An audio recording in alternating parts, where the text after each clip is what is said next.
Lorna, you said at the end to field questions. So feel free to pop them in the chat as you go and as they come to you, and I'll go through them at the end then with you, Lorna. So thanks so much again, Lorna, for all your wealth of information, and I'll let you introduce yourself and your topic, and I'll mute myself. Perfect. Okay. Sorry, if anybody does have any issues with sound or anything like that, just pop it in the chat, maybe directly to me or Alan, and we'll try and sort it out. Thank you. Okay, so I'm just going to start recording now, everyone. Oh, I have to ask the host for permission. Alan, is that you?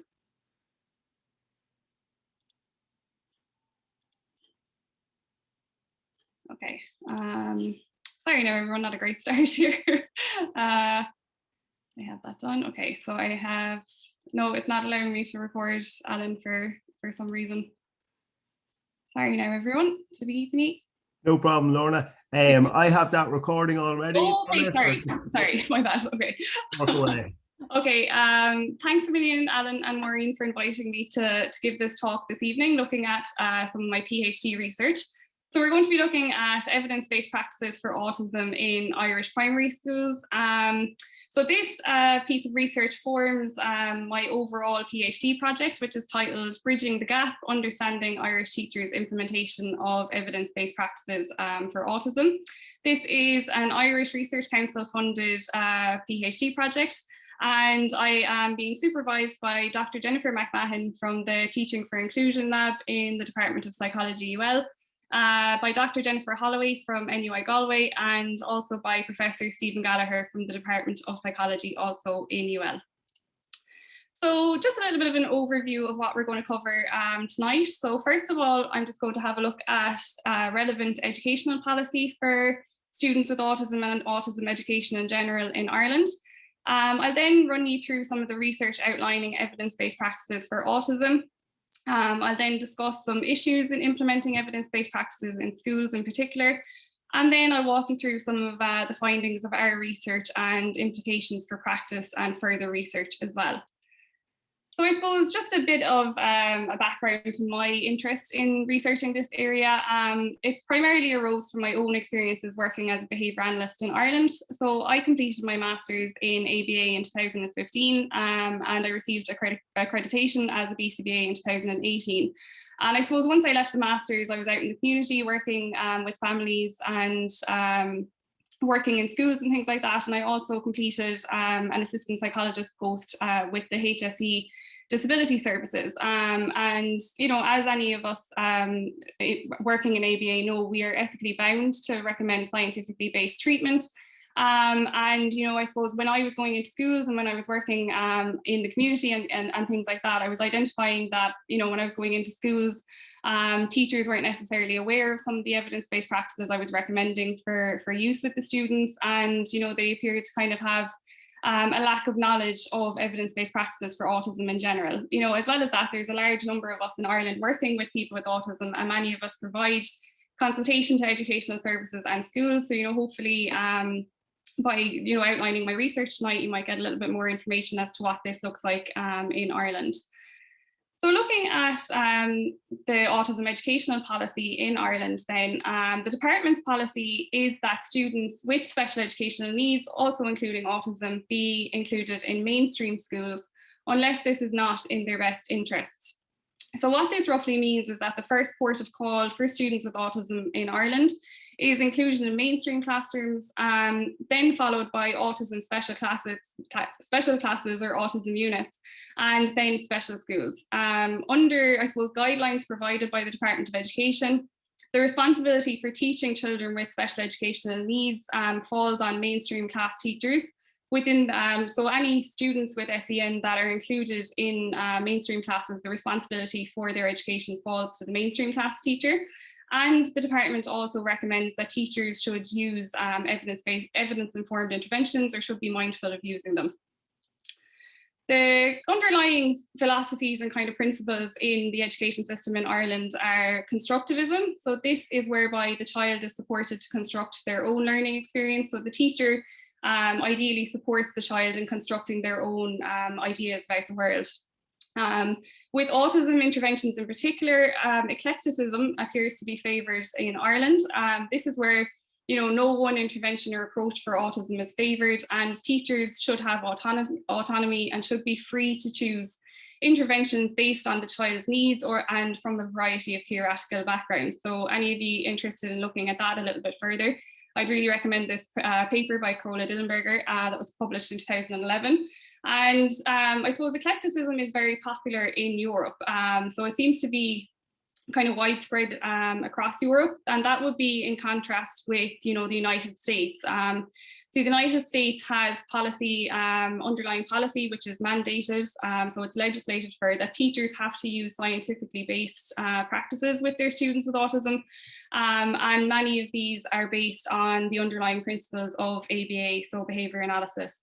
And looking at eclecticism as well in comparison with behavioural approaches or programs that are derived from behaviour analysis, there isn't any scientific evidence to back this type of an approach. So there isn't any scientific evidence to back eclecticism and it has also been found to be inferior to programs that are derived from behaviour analysis as well.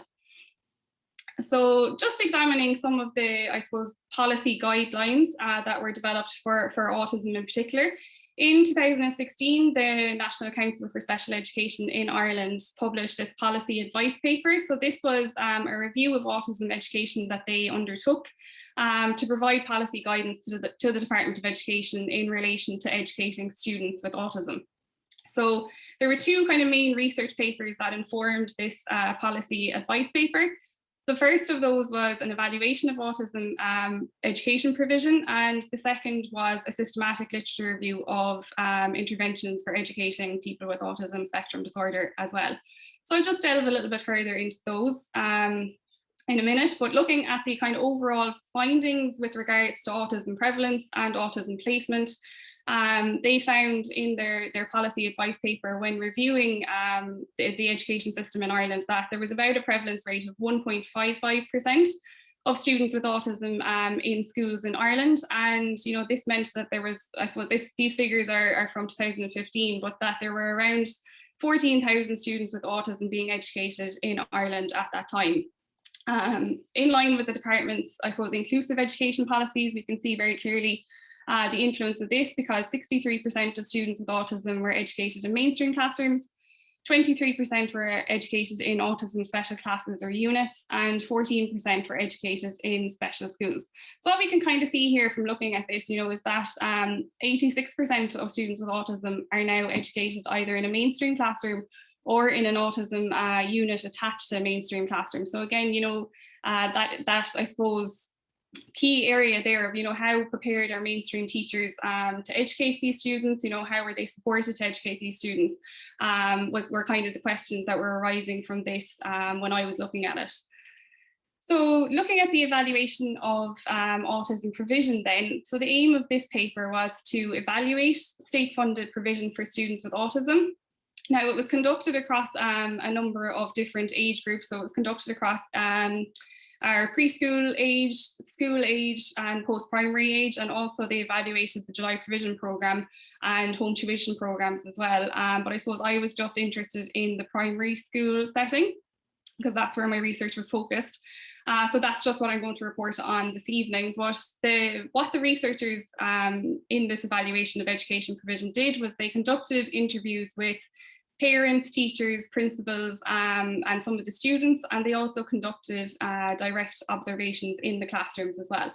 So observations were rated by two independent raters. So there was the principal investigator rated first, and then somebody came along to rate for agreement. And based on the agreement between their observations, items were scored using terms like never, almost never occurred, or always or almost always occurred. And if provision was unacceptable to excellent. So just as well to highlight with the primary schools in particular, there was the primary school evaluation occurred across B sites and D sites. So the B sites were students with autism included in mainstream classes in primary schools, and these observations and evaluations occurred across 3 primary schools, educating 4 children with autism. As well as that, they evaluated special classes in 2 primary schools and 3 ASD specific classes as well. So I suppose what we can kind of see here is that it is quite a small sample size, particularly, you know, taking that there was only 5 primary schools and 4 children with autism in that mainstream class in particular, mainstream class group in particular, sorry. So some of the findings then from this evaluation were that the knowledge of staff in primary schools of ASD specific teaching methodologies varied. Where there was a special class in the school, very good to excellent levels of relevant knowledge, understanding and skills were evident. But so in the only school, so site B3 was the only school where there was no autism unit attached. So they found that the principal would say that it is a concern for all of us that we might need more in-service, so more training. As well as that, the evaluation identified that there was limited availability of external professionals to support teachers, and this was a barrier to implementing a team approach in all sites. So I suppose there was a few questions that arose from looking at this evaluation. And in particular, I suppose one of the limitations of it would be the very small sample size. So, you know, it was only reflective of 3 mainstream classes, 2 autism special classes, and as well, importantly, you know, 2 of those mainstream classes had an autism special class within the school. And, you know, typically what happens is that if there's an autism special class or an autism unit, the teachers from there will help support the other mainstream teachers in educating students with autism. Looking at the overall education provision, not every single primary school in Ireland has an autism class attached to it. So I suppose my kind of questions were things like, you know, what happens in the majority of mainstream classes where teachers struggle to access supports and where there are no specialist teachers in the school to help them? And also, you know, what were the types of practices that these teachers had variable knowledge of? I suppose being a behaviour analyst, looking for the data, looking for statistics, and, you know, I couldn't find any measures of the types of practices they were using or the frequency that they were being used as well. So moving on to the systematic review then. So the aim of this paper was to identify best practice in autism education. And the researchers in this regard conducted a systematic literature review, but also conducted a review of educational policy documents from a number of different countries. So the findings then from this paper were that 3 interventions had most evidence for school-age children.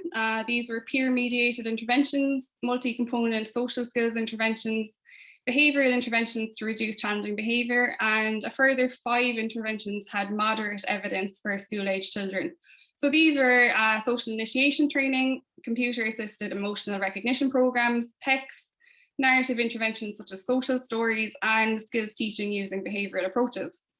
And now any of us with a background in ABA looking at this slide would say that the vast majority of these interventions, if not all of these interventions, derive from behaviour analysis and come from the behavioural literature.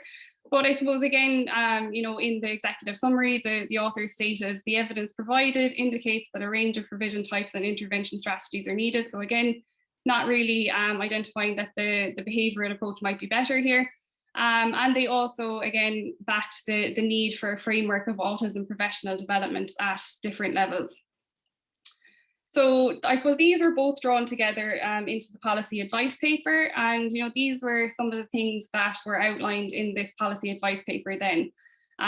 You know, they said that many teachers are now well trained in autism. It's essential that all teachers have a knowledge and understanding of students with autism. Teachers in specialist roles should have skills in selecting and implementing appropriate evidence-informed interventions, and schools' development of appropriate evidence-informed interventions should be informed by multidisciplinary assessment. So I suppose there were a few key questions arising from the policy advice paper for me. Again, you know, being a behaviour analyst, looking for statistics, looking for data, you know, what practices are teachers actually using? How knowledgeable are teachers of evidence-based practices? Are teachers receiving support from multidisciplinary teams in line with policy advice? And, you know, are teachers receiving training? What types of training are they receiving? So the policy advice paper said, you know, that teachers are well trained. Many teachers are well trained, but again, the data was lacking for me with that. So I suppose the second strand of this, the background to my research is, why are evidence-based practices for students with autism important?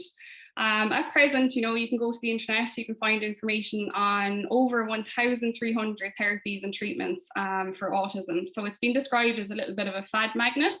Many treatments are emotively marketed. There's claims of things like miracle cures, of unlocking. So, the idea of my son or daughter was locked in and now they're in our world, that kind of an idea. But there is little scientific evidence to back up many of these claims. A lot of parents, a lot of teachers and other stakeholders will turn to the internet for information. And when you turn to the internet for information and you're getting bombarded with, all of these therapies and treatments that are claiming that they will cure autism and things like that, it can actually make it a little bit harder to find information on what is truly evidence-based. So, non-evidence-based strategies are costly, so they can cost an awful lot of money. Things like the Sunrise program, for example, that doesn't have any scientific evidence behind it, can cost parents an arm and a leg to attend these 1-week training courses. They can be sometimes costly for health. That some children with different therapies like holding therapy or chelation therapy and things like that, it can have negative health impacts and negative impacts in that regard. And, ultimately, when you're applying non-evidence-based strategies, this is taking away from time that could be spent on using evidence-based practices that actually have proven efficacy as well. So there are a number of reasons why evidence-based practices are important. When looking at identifying evidence-based practices, then there are a number of different methods and reviews for evidence-based practices. But the most widely known and accepted is that from the National Clearinghouse on Autism Evidence and Practice in the USA. So on the right-hand side here, I just have a screenshot of that paper. And the National Clearinghouse has published 3 iterations of this systematic review. The first was in 2010, second was in 2015, and the latest version, which is the one you can see here, was in 2020. So the latest review and the 2015 review identified 27 evidence-based practices for students with autism. And again, most of these were derived from the science of applied behaviour analysis. These evidence-based practices are here then. I'm not going to go through every single one of them, but you can see in the ones that are bolded, these are the ones that changed in the 2020 iteration of this systematic review. So we had things like PECS was amalgamated under augmentative and alternative communication. We had structured playgroups was amalgamated under peer-mediated instruction.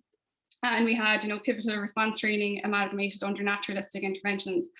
But a lot of the interventions, held across the 2 reviews, such as, functional behavior assessment, functional communication training, modeling, prompting, reinforcement, and so on.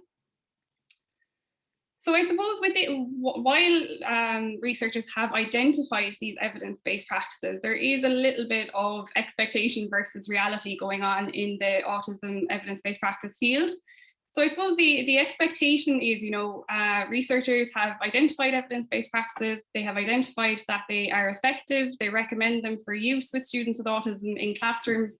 But I suppose what's actually happening, and I suppose the expectation would be then that teachers adopt these evidence-based practices with fidelity. If they're trained, they'll adopt them with fidelity then.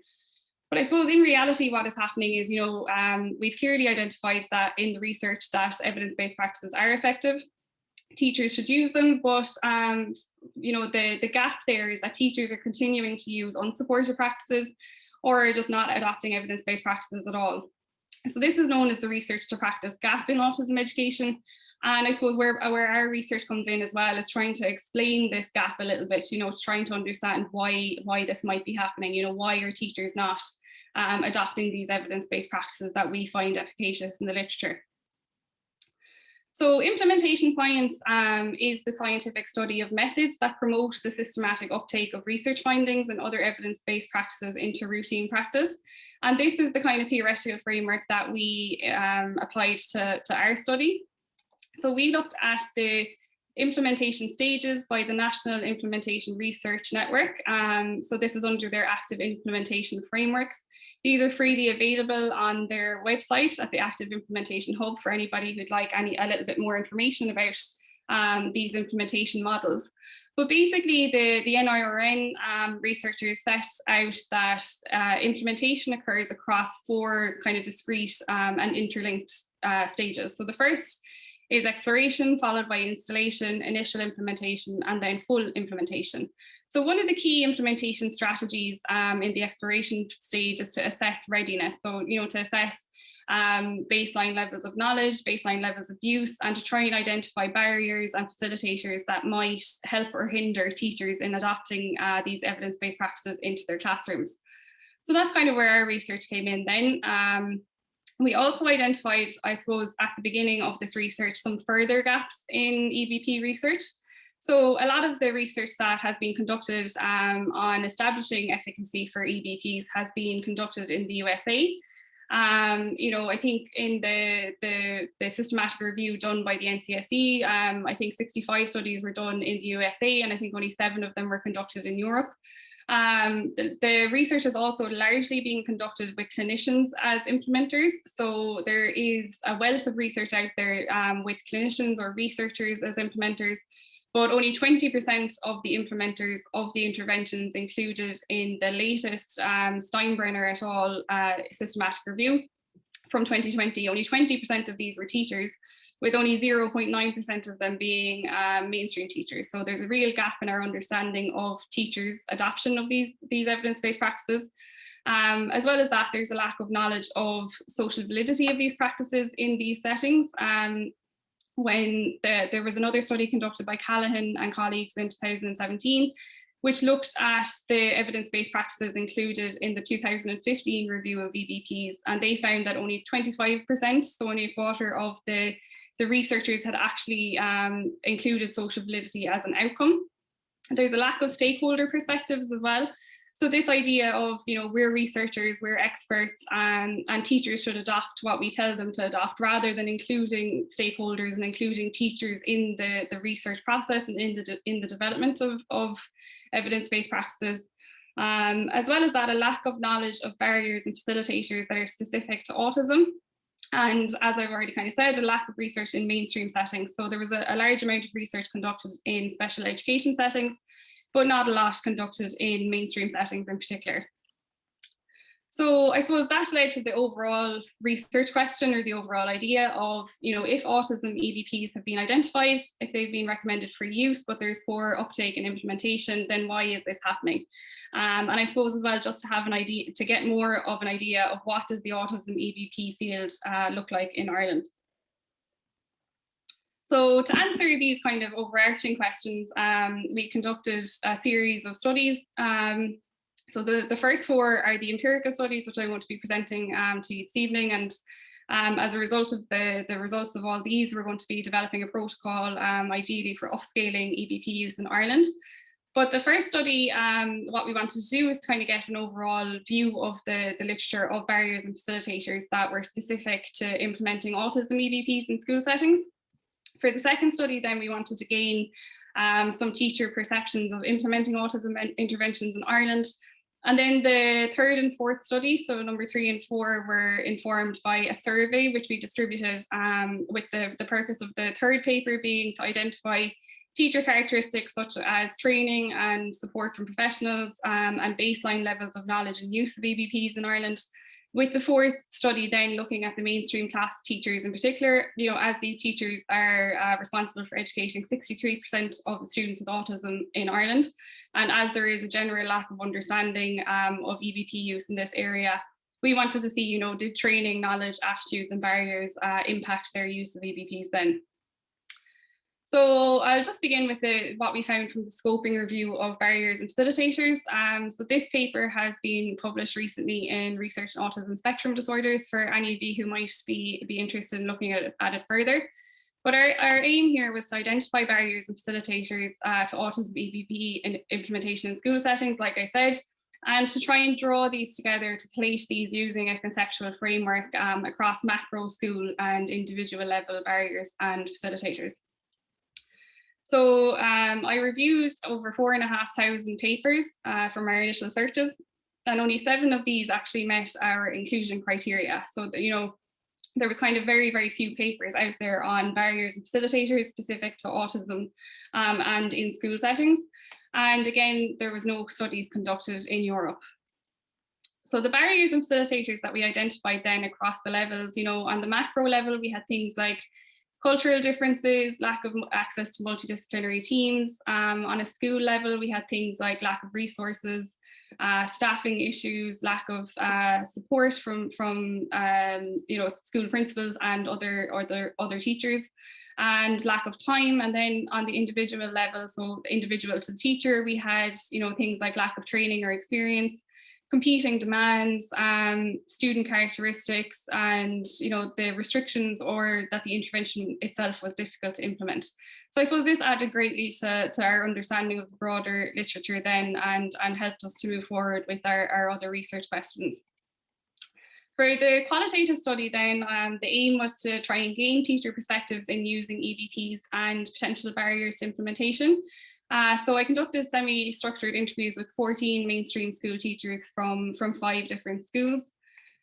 And we found, so I analysed these using thematic analysis, and we found 5 main themes then. So the first was that teachers lack knowledge and training in evidence-based practices.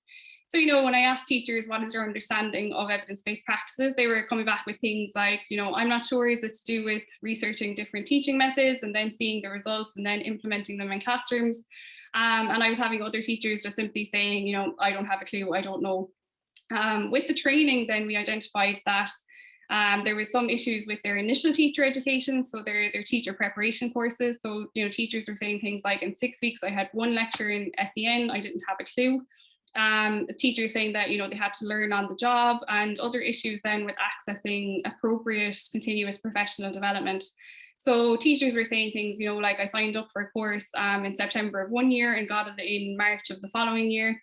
And that, you know, the structure of CPD, so having to go to summer classes, for example, wasn't really helpful then when you were back in September and you couldn't really remember what you had covered, or you might have needed a little bit more of support in the class to actually be able to implement those things then that were recommended in those courses. For sources of information, then this team dealt with how teachers gain access on autism and evidence-based practices.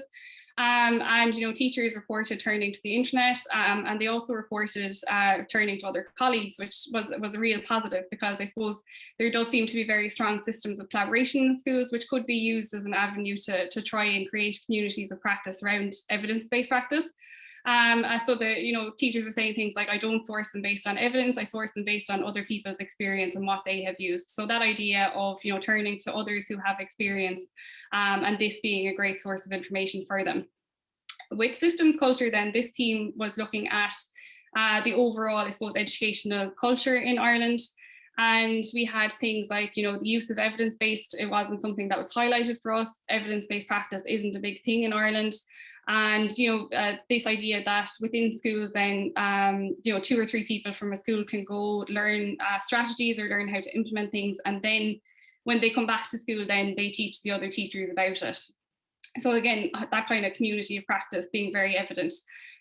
With the curriculum resources then, this was kind of related to barriers to implementation. So teachers reported things like curriculum overload as a big issue.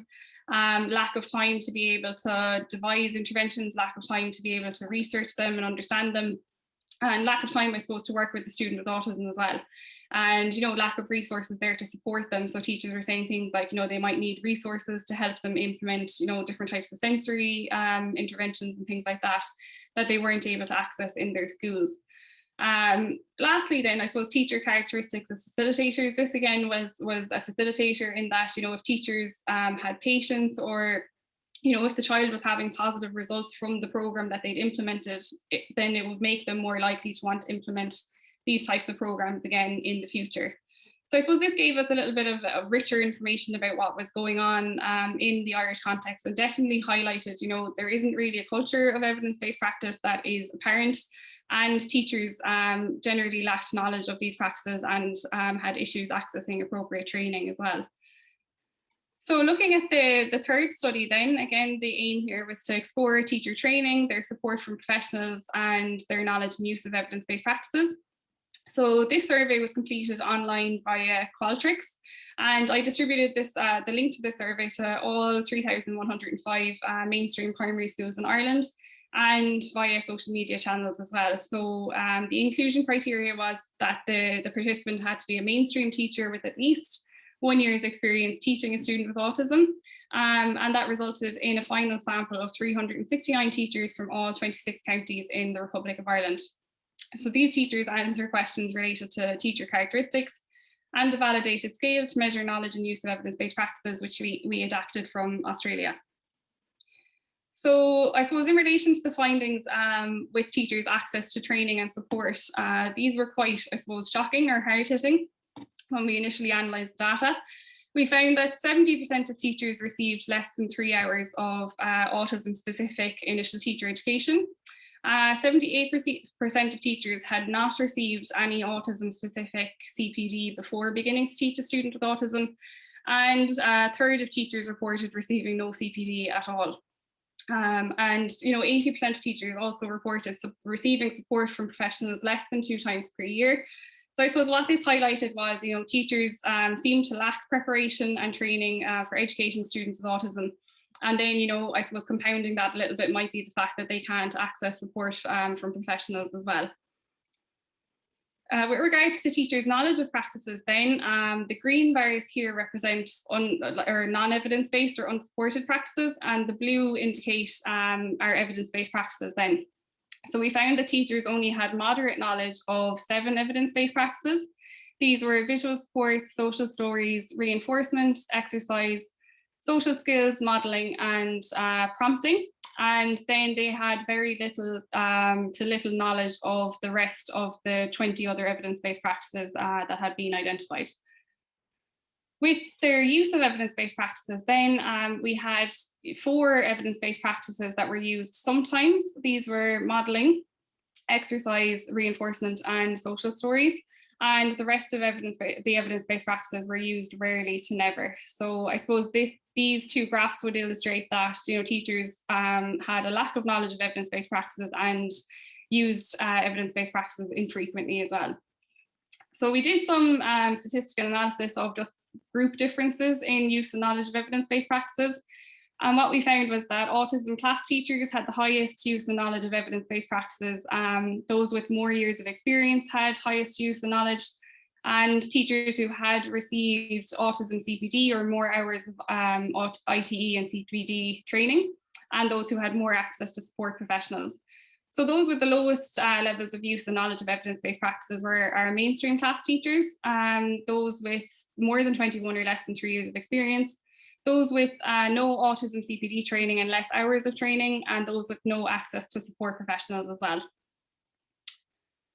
So this is the keyword for any of you who are collecting CEUs, and it is case sensitive, so just make sure that the I is lowercase when you're putting it into the Google form later. So for our 4th study then, we examined what impacts mainstream teachers' use of evidence-based practices. So again, from the previous study, we identified that mainstream class teachers had the lowest levels of knowledge and use. The mainstream class teachers in Ireland, again, are responsible for educating 63% of our students with autism now. So we really wanted to see what impacts their use so that we can try and develop systems to increase their capacity for using evidence-based practices as well. So we examined the impact of training, knowledge, attitudes, and barriers in relation to EBP use. And this was conducted with a subset of 112 mainstream class teachers. So with our mainstream teachers training, then we found that 39% of them had no hours, so 0 hours of ITE autism training, and 41% of them had no CPD training at all as well.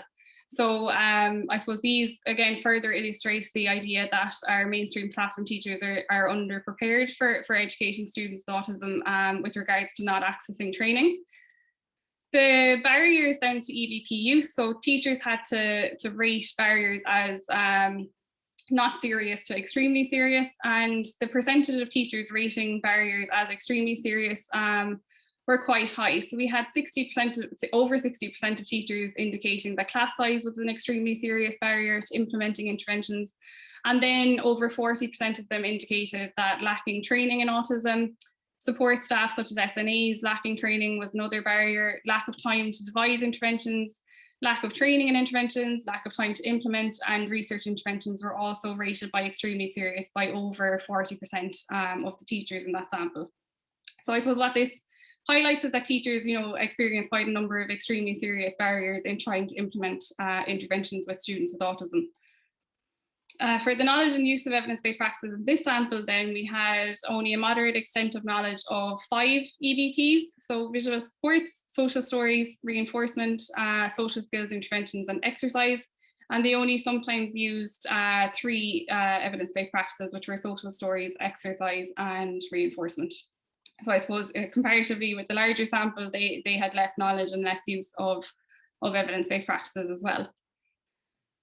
So we statistically analysed associations between these different factors and use of evidence-based practices. What we found was that knowledge of evidence-based practices was strongly associated with use. So the higher the levels of knowledge, the more frequently teachers used evidence-based practices. Some of our training measures, so teachers' ratings of their initial teacher education and CPD training in autism was associated. So higher ratings, higher satisfaction was associated with higher levels of use of evidence-based practices, and higher number of hours of CPD were also associated with higher use of evidence-based practices as well.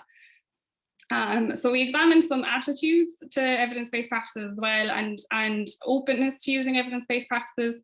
So I suppose the teachers' open attitudes to trying something new and trying interventions was associated with higher levels of use of evidence-based practices again, and the appeal of the evidence-based practice. So, if it would be easy to implement, or, the general appeal of it was associated again with higher use of evidence-based practices. Interestingly, even though teachers rated a lot of those barriers from the previous slide as extremely serious, there was no association found between any of those barriers and use of evidence-based practices, which is kind of something we weren't really expecting. So we went and did a few further kind of sensitivity analyses then, and what we found was that the key predictor of evidence-based practice use in this sample was knowledge. So I suppose looking at the broader literature, they do, I suppose, advocate for the idea of these barriers impeding or affecting use of evidence-based practices, but the only one that held true for ours really was knowledge. So I suppose the potential mechanism that we're theorising might be underlying is that our sample had such low levels of knowledge that maybe, as knowledge increases, then other barriers become more salient. So maybe, in other samples where knowledge was higher, this is why other barriers were salient at the time, and this is why they were associated with EBP use, but not in ours. So I suppose the potential mechanism that we're looking at there is, increasing knowledge, of being able to identify and address other barriers then, which might then lead to increased use of evidence-based practices in general. So I suppose just trying to bring it all together. It appears that teachers in Ireland in particular, our mainstream teachers, lack knowledge of evidence-based practices, and they appear to use them infrequently.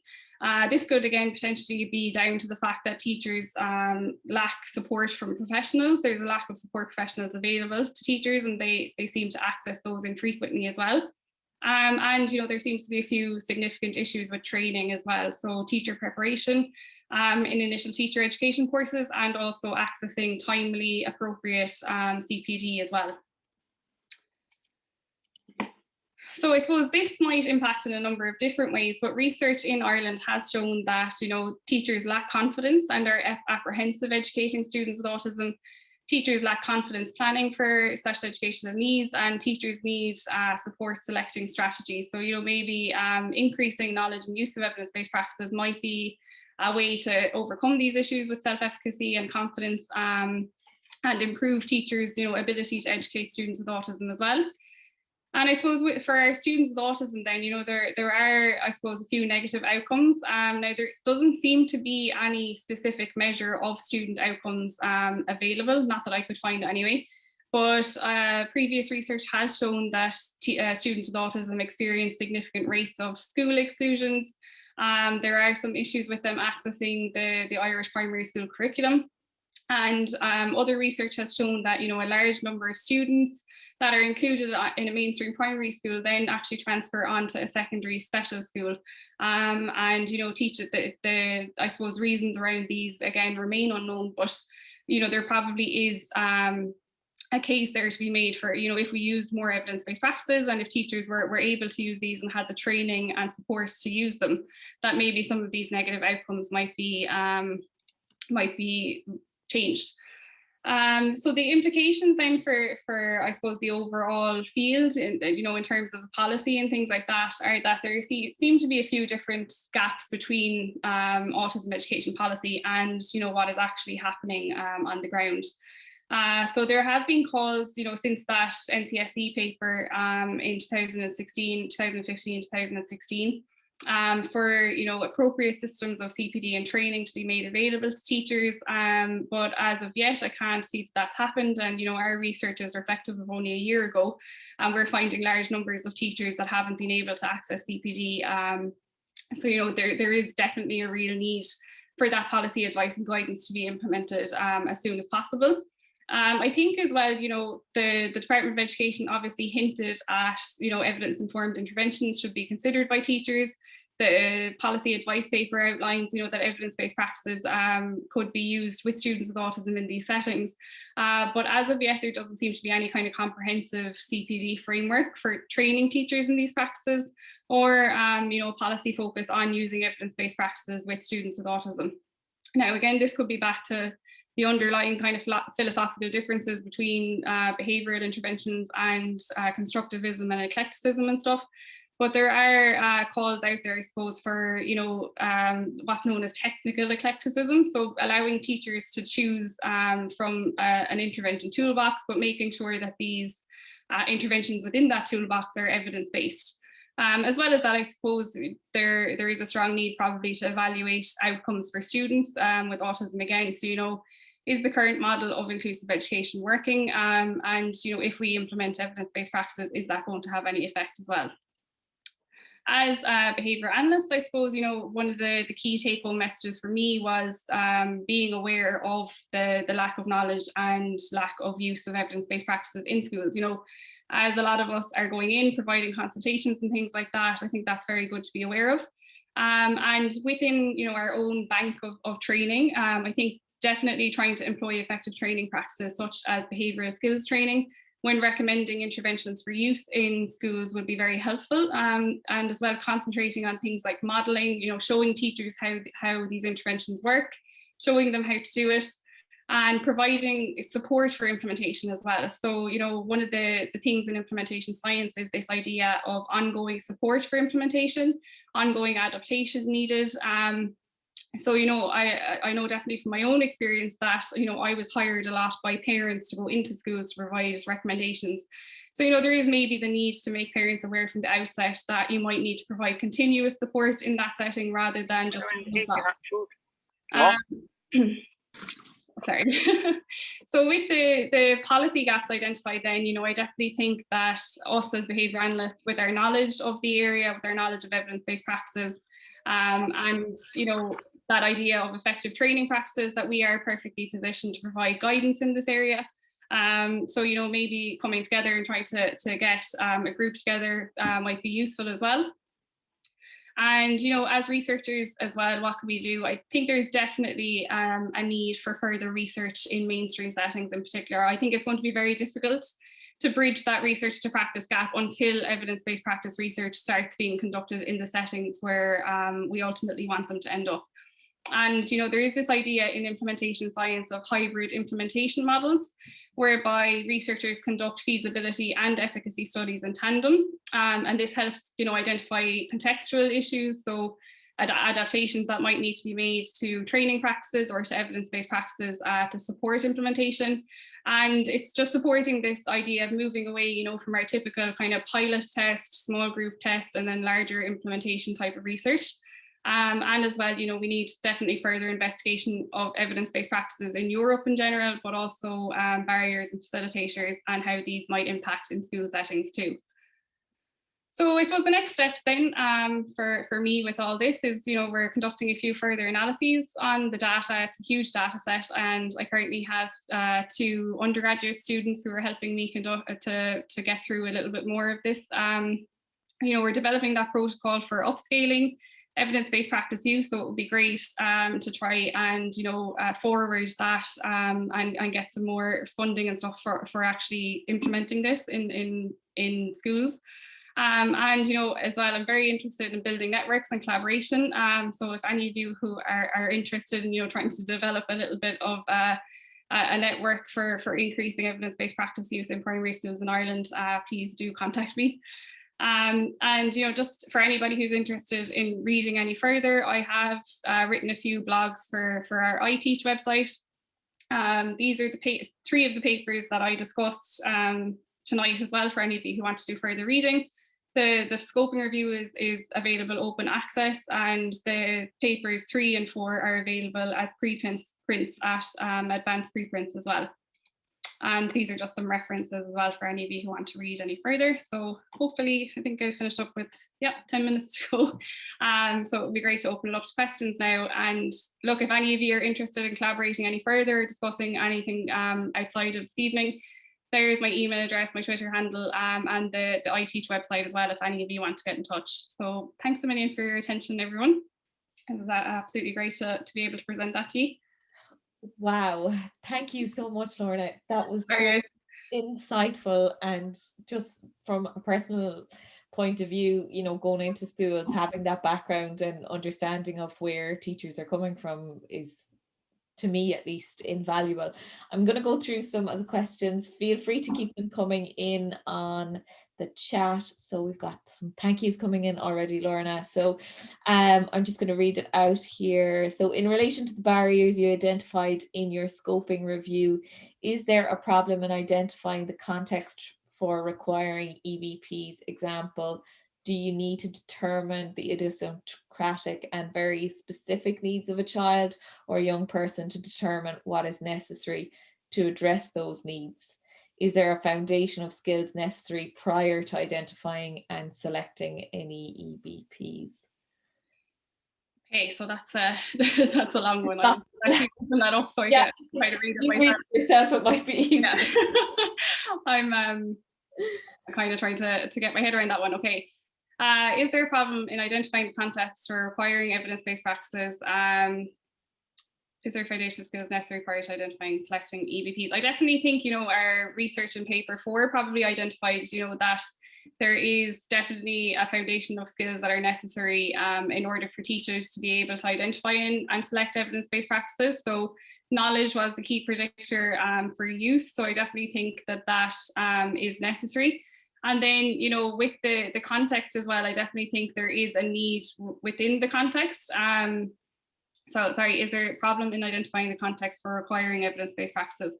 I think that's kind of reflective of the overall research, in that the context in which evidence-based practice research has taken place has typically been in one-to-one or small group settings. And therefore, when you're trying to implement these things in larger group settings, such as mainstream classes, there is a need definitely to identify, are these evidence-based practices working in these settings, and what kind of adaptations need to be made. And identifying the needs of a child and young person would also be, I suppose, part and parcel of trying to upskill teachers in their knowledge of it as well. I hope that's answering the question. I think that I might be maybe going off on a different tangent, but I hope that is kind of answering that question. And the second part there, do you see a role for accountability in what is being implemented as practices? So accountability there, with there being a requirement for teachers to use practices, I think definitely there needs to be some kind of formalized set of guidelines for teachers on what practices to use and what are evidence-based, because I think teachers generally aren't aware in our context of these practices in the first place. And I think that's probably what the protocol that we're developing is going to try and address in a sense is, you know, maybe developing a tool bank, because I suppose one of the other issues that I identified looking at all this stuff and, you know, delving into this, you know, is our evidence-based practices actually evidence-based in these settings just due to the lack of research. But there have been a few meta-analyses and systematic reviews published since on EBPs in those settings in particular. So I think definitely there needs to be some kind of more formal guidance. Again, I'm very sorry if that's unclear. It's kind of hard to gain a correct understanding of what you mean from it being written. But thanks a million for the question anyway. It definitely was very in depth. We have another one here. Just, did you include SNAs in the analysis? No, we didn't know. So I suppose the thinking behind that, obviously, I think SNAs have a huge role to play in the education of students with autism in Ireland. But I suppose just going back to the DES guidance, in that mainstream class teachers are responsible for educating students with SEN in their classes. That's kind of why we went with the mainstream teachers in particular in the mainstream schools.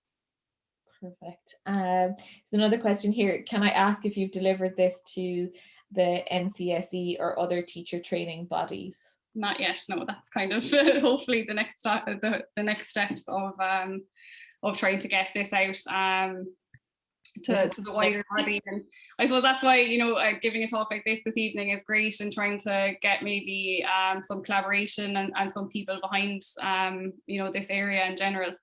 And again, I think just, you know, getting even the statistics behind it in, I suppose, contrast to the policy advice papers and things like that we're using very vague terms. You know, many teachers had training, you know, no indication there again of the quality of training or the impact that might be having, or the statistics behind it. So I think even gathering that kind of information should hopefully be useful to I suppose bringing this to the NCSE and other teacher training bodies as well, hopefully. Yeah. We have another question here. Did you consider modes of CPD when considering implementation? Not yet, no. I mean, we have data collected on the different types of CPD that teachers received. So there is some further analysis going to be conducted on that. But I suppose the broader implementation science research would suggest that, you know, the idea of workshops and things like that are largely ineffective unless you're following up with in-person support for implementation. So I think that definitely will be informing, again, that protocol that we're hoping to develop to effectively change that, you know, and provide that kind of in-person support then as well. Brilliant. There's lots of thank yous coming in, and lots of people saying that was really interesting and valuable. I'm just trying to filter through and see if there was any other specific questions. Just someone saying that they might email you in relation to the networking side of things, which I think you're saying, yes, please come. Yes, please, yeah, definitely. Email me. Yeah. Brilliant. Did anybody want to jump on the microphone and ask anything? Because we still have a few minutes left if anybody wants. Yeah, I don't know if you can hear me. It's Camilla Marks here. Hi Lorna, how are you? I'm good, thanks. How are you, Camilla? Fantastic presentation. I actually have loads more questions for you, so I don't want to hog this space for that, so I might touch base with you at another time. Yeah. I asked a question with regards to the mode of CPD, because my kind of understanding in this space is that, like, we often think that delivering knowledge is a sufficient piece of CPD delivery, when, as you've said yourself, there needs to be a pathway that surpasses that, i.e., you know, follow on, cluster support, communities of practice, the on-site coaching and modelling piece. And I just wondered, had you any thoughts about further research into the effectiveness of different modes of CPD to support the implementation side of things? Yeah, definitely. And I suppose there has been a good amount of research conducted in the broader implementation science field, you know, on that idea of what constitutes effective training and what actually leads to the sustained implementation. And to be honest, it is so massive. It's very actually hard to get your head around, because you have, you know, the bottom up and top down approach. You have things like your policies guiding what CPD is available, and your policies guiding, you know, what philosophical approaches are taken in schools, and then that filters down, you know, to the school level. And within the schools, then you have things like the leadership from the SEN team or from the school principal. And I suppose that's another thing in Ireland, you know, there isn't really a stratified, I suppose, system of support for students, or no, for teachers in schools. You know, in the USA, you typically have, you know, an SEN coordinator who's responsible for developing programs, and special education teachers responsible for IEPs. But here it just seems kind of very disjointed. And then, you know, within that, then you have your effective training, and then you have your ongoing support. So it's actually, you know, it's very broad, and it's definitely, you know, I am trying to develop a multi-phased, I suppose, system that kind of addresses all of those different needs as well. But yeah, the different modes of CPD in particular, you know, I think delivering knowledge-based workshops is great, but you have to kind of be following that up with some kind of on-site support, because again, you know, and that's something that was said in the interviews that I conducted with teachers. They're going on whole day training courses, they're learning about these things, but then when they go to the classroom the following day to try and implement it with 25 or 30 other students, it's very difficult for them then. So, you know, it'll definitely be really interesting trying to delve a little bit further into that. And, you know, hopefully, I mean, I think I've probably created nearly another PhD for myself with all the stuff that I found and all the ideas that I have. Or even the PhD in like what are teachers' understandings of what evidence-based practice is. You know, what is evidence? And there's another issue, like exactly. How are you actually determining what you mean by evidence? What is the category of data you're talking about? And then I think looking at for teachers per se is that it's not so much just take a practice and slap it on, you know, figure that out within a process of the student that you're working with within an overall objective, you know. And I think then you might have 3 more PhDs there. Yeah, definitely. Yeah, it's clear that, yeah, it's that stage of the PhD where I nearly have more questions than I've answered now. Yeah, but it's really, really, really thought-provoking and very comprehensive. So congratulations on it. Thank you very much. And yeah, definitely feel free to touch base as well if you want to discuss any of that stuff further, if you want to try and you know, get to the bottom of a few other things. I would thank you, Lorna. Thanks a million. Lorna, if you have time for one more question, we've just one more come in. It's a little long, so it might be easier if you read it yourself, just only from understanding it. Yeah, I can see it there. Did you, oh sorry, I'm actually taking out of that now. Did you notice any impact of having buy-in from staff in leadership positions, and does the implementation buy-in need to be there? Yeah, I mean, the broader implementation science framework would definitely suggest that you need leadership positions, and you need staff in those leadership positions to be kind of pushing for those evidence-based practices to be used. And, you know, within our research as well, we did find some evidence from from one of the schools in particular. They had very strong systems of leadership. So that was the qualitative interviews that I conducted, whereby sorry, I'm actually just going to stop sharing my screen here because I'm getting confused between all the different things. So we did notice with one of the schools that we interviewed that there were teachers there reporting things like, you know, the principal taking leadership. So the principal was finding pieces of research, feeding these down to the staff, getting the staff to read them, and then, you know, a staff member would read it and present it to all of the other staff members, and they would discuss whether or not that was something that they would implement then, you know, as a cohort. So I definitely think that there is you know, that staff in leadership positions definitely have some kind of an impact on implementation as well. But I suppose that just wasn't something that we studied in more detail then in our further analyses. But, you know, something, I suppose, when we're looking at the broader scale up of these practices with things like our protocol, definitely that leadership buy-in is hugely important as well. Yeah. Brilliant.